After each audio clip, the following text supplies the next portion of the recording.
Resident Evil 3 Nemesis holds a very, very special place in my heart.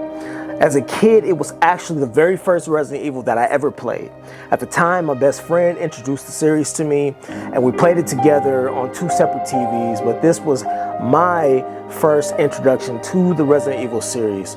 Of course, I ended up going back to play parts 1 and 2 after, but this one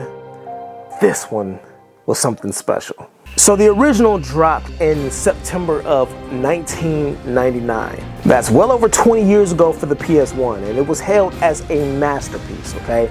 This was back when Capcom was still killing shit in the gaming scene. And real quick, while we're on this, I wanted to highlight one of the lead designers of this game, Shinji Mikami, who also helped design The Evil Within, which would explain why I love that series so much. But anyway, yeah, so fast forward to 2020, okay? Jesus, it's already been 22 years. And we get the controversial remake. Should I call it that? Should I call it controversial? I was super late playing this game, and just for very many reasons. I had a long list of games. I still have a long list of games to complete, and I just didn't get around to it. But here we are, okay? I played it, I've beaten it.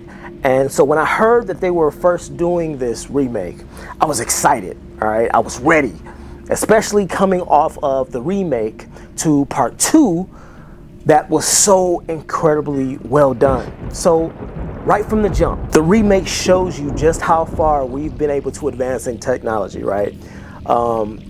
This game looks absolutely stunning. The lighting effects, the player models, the attention to detail, like the small cuts and bruises on Jill, really stand out.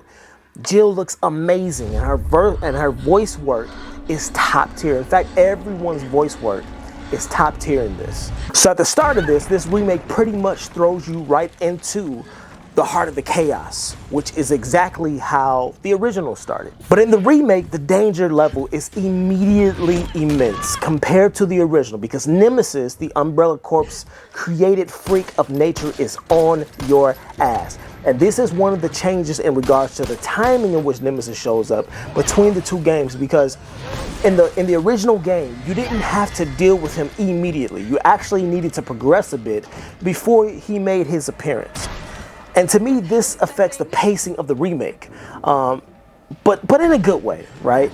It's a lot less laxed in the beginning, and I don't mind it, because when he first shows up, he is an absolute menace, which helps build that anxiety for the player. The beginning area of both games are pretty tight and confined. They did take care to include some of these scenes from the first game, like the scene where you run into a civilian who locks himself inside of a trailer, and it says he's not coming out ever, which we kind of never did find out what happened to that guy.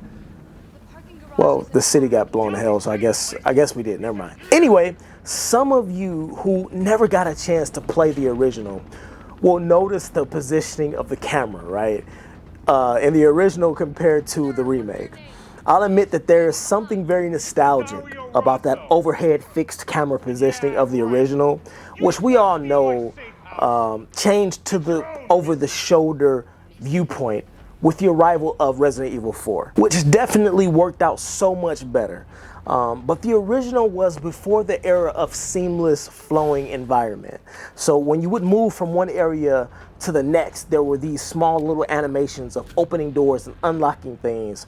And this also meant that enemies couldn't travel from one room to the next. They couldn't open doors, right? So ideally, if you were running from a zombie, you could just go in the next room.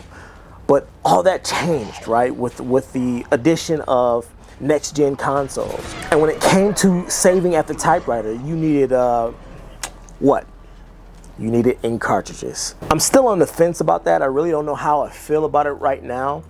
I guess it's just like one of those subtle nuances that I kind of got used to playing during the older games. But I really, if I'm being honest, I don't mind that they took it out. One other thing to note is that in the older version, you didn't really have to aim at all for some reason. As long as you shot in the general direction of an enemy, you were gonna hit something. The shotgun was so OP.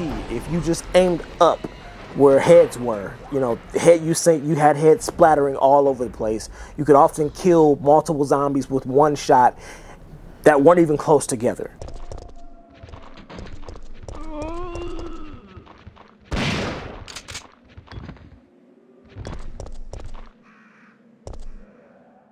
So for as much as people complained about certain aspects of unreal moments in the remake, the original had plenty, trust me, plenty.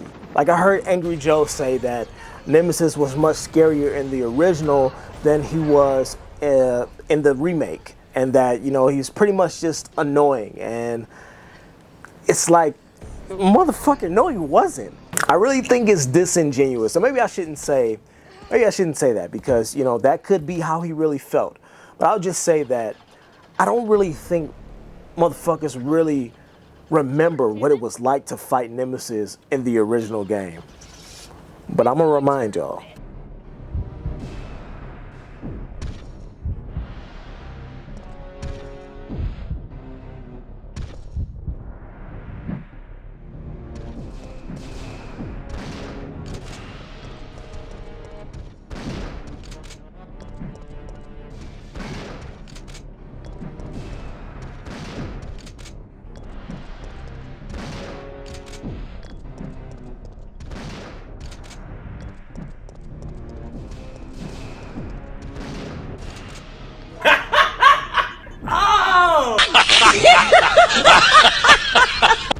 No! God, please, no! No! No! Stop it. Get some help.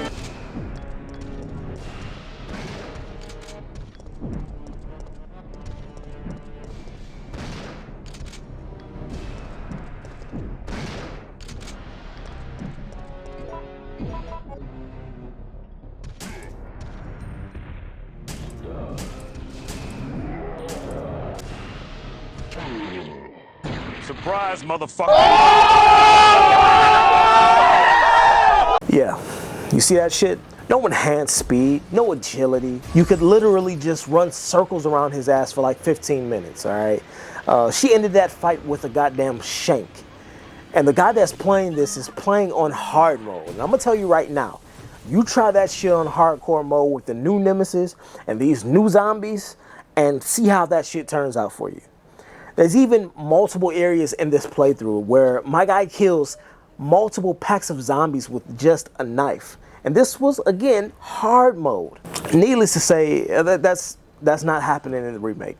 Playing on hardcore mode or anything higher than that, I promise you, you're not getting through it with just a knife, all right? So to say that the difference in difficulty between the original and the remake were worlds apart is an understatement. So speaking of, you see Brad laying over there, right? Laying on the ground. This was one of the things I kind of wish they kept closer to the original. And when I say that, I'm totally talking about Brad getting fucked up and impaled by the Nemesis, because fuck Brad. This is how much of a loser Brad was in the original game. When you run into him, he's already like serving himself up as a nice meat platter for a basic ass, generic ass zombie. And so eventually he tells Jill like, we're fucked, you know, he's coming after us. And Jill is like, what the fuck are you talking about? And instead of Brad telling her exactly what's going on, that they're being hunted by a fucking mutant-like man-beast zombie, he just vaguely tells her that All Stars members are being hunted. And when she asks by who, he says, oh, you'll see, my nigga, you'll see. Like, yo, what the fuck? Like, I just asked you, like, just tell me who the fuck is hunting us.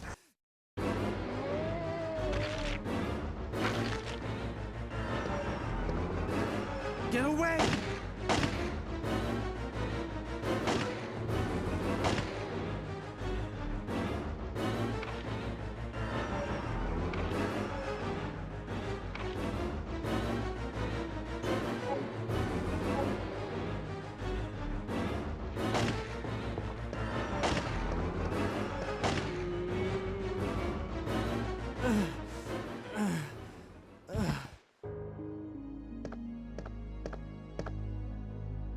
Brad, hang in there.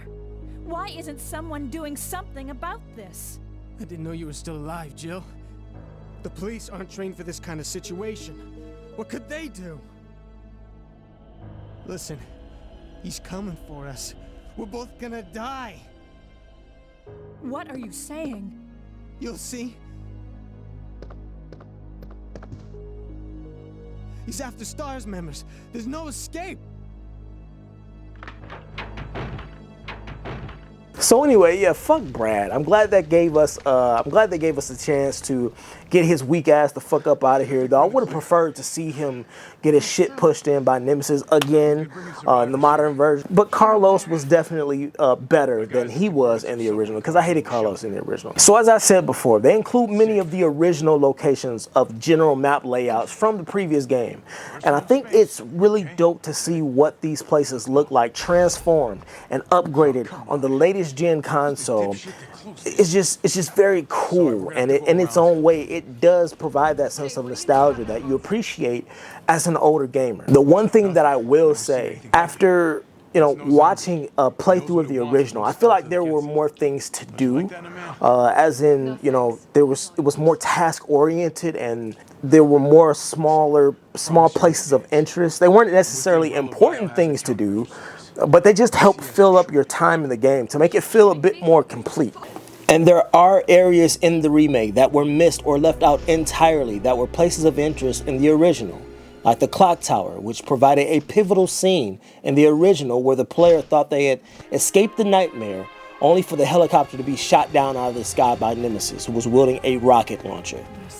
That was an iconic scene, and it's simply cut and placed a lot earlier in the game, which does take away from the suspense of the moment. In fact, there are a lot of these individual moments that existed in the original that were completely omitted from the remake, which does take away from the impact that I feel the developers were trying to have throughout the entirety of the game. That feeling that you're actively being hunted and had to react in real time was pretty much replaced with holding your thumbstick forward and thematic cutscenes. And while it may look beautiful, doesn't have the same impact on the player. There are even areas in the game that are completely empty, like the area off the water right before you fight Nemesis again in a boss fight. This was a wasted opportunity, in my opinion, to really put something of interest here. And while the dialogue is a major improvement over the original, there's not enough of it, in my opinion, to give more context and insight into the main characters. Watching the older version put an emphasis on this, especially with the interactions between Mikhail and Jill. My son, who's 16, made an observation while we were talking about this remake, and he said that he wished that there were more to discover about who exactly Jill Valentine is. And that really struck a chord with me, because I had to sit back and say to myself, damn, other than trying to convey that she's a total badass and a hard ass, this game really doesn't tell you anything about Jill Valentine. I can understand why there are a lot of people who didn't like this remake and called it lazy and bare bones. Aside from the game's short run, there are a lot of changes made to condense this into something that felt like more of a summary of what the original was instead of a new fleshed out recreation of it. After reading through comments and watching several videos on this, I can't blame anyone for feeling disappointed. The camera angles at times are frustrating and a hindrance. There are scenes that are comical purely because of the ridiculous bravado and unrealistic action sequences, like Jill lifting a massive armored core-sized railgun.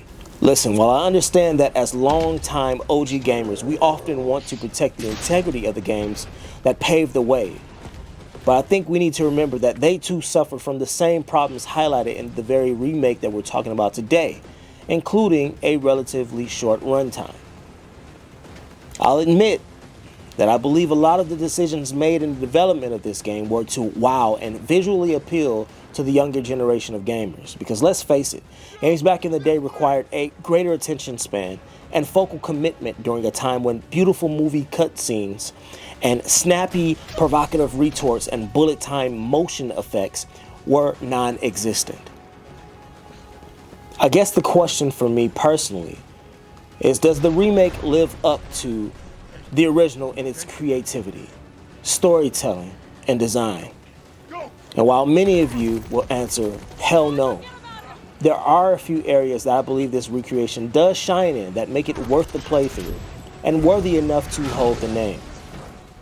There's enough meat here on the bones to enjoy the experience, but admittedly, not enough there for you to immerse yourself in. Resident Evil has always been a series on rails, but RE3 does feel like instead of you being able to have freedom of movement while on those rails, the path is already chosen for you, and it's your choice to either simply step on the gas or release it. Despite this though, I personally enjoyed the game, I personally enjoyed playing through it, and I would still advise any fan of the series to at least give this one a once over. That said, the remake never, out the gate, never justified the price tag of $60, okay? This is the fact that Capcom themselves has admitted after being warned not to release the remake for that hefty $60 fee. They didn't listen and the game dropped at $60, but the price was very, very quickly reduced. It just didn't hold the weight or contain enough content to make it full price. I myself, I was able to snag it for around $40, which I think that's the current price it is now. And in my opinion, it's well worth that price. You may be able to find it for even less than that on Amazon or something like that. So if you haven't played the remake for whatever reason, I do suggest grabbing this as long as you're able to pay a decent price of $30 and under, hell, even $40. And before I go, I gotta mention how comical the voice acting was in the original game. If you have a way to go back and play through it, or just, you know, YouTube an old version, an old playthrough of it, I highly recommend it just for nostalgic and comedic purposes. The voice work was impeccable. But overall, definitely not as good as the remake of Resident Evil 2, but this one still holds up to my expectations. It looked amazing, the gameplay felt good, and it definitely brought back some memorable moments for me. And I'm looking forward to the remake for Resident Evil 4, which is next on the schedule. Now, if we can just get them to remake Code Veronica, please, I'm begging you. But that's gonna do it for me. I hope you enjoyed this one. Shout out to Turkish Bullet 19, whose playthrough footage I used for this video. Go check out his channel and his playthrough. He has another playthrough of the old Resident Evil 2 on there. But that's gonna wrap this one up. Hope you enjoyed the video, and I'll see you in the next one. Thanks for watching. Later.